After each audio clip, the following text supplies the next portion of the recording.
hak edeni hayatıma sokarım, hak etmeyenin hayatına sokarım. Check the sound nigga.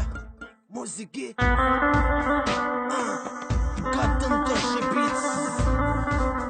2013 bir albüm. Bana döş ver. Check the yeah. Biz alt döşlerime dilinden, fərqin yox altdaki filmdən.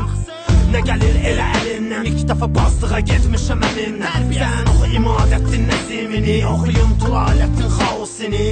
Sənin əsriviydi, aha bəstimini görüm, döşlərin bəyəndi bəstəmi. Hissimiz qadı, çox qala aykalar. Like koyun, like alanlar.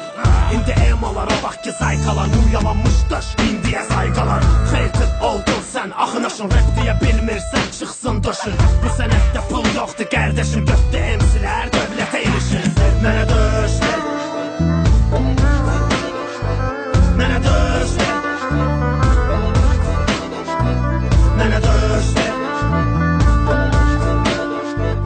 mənə döş ver, mənə döş ver ki gəlsin ilham pəri. Bu trekdən sonra Göteborg'du səfərim.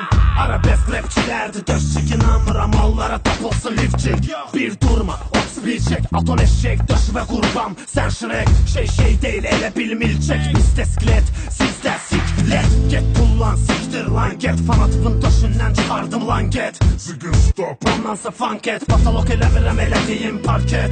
Ay aşkı ve affet, belə gedişlə 5 ile diyeceğim fuck rap. Yüzlük döşten çıkar katlet. Siz ahı ettin, eləmişsiz konkret.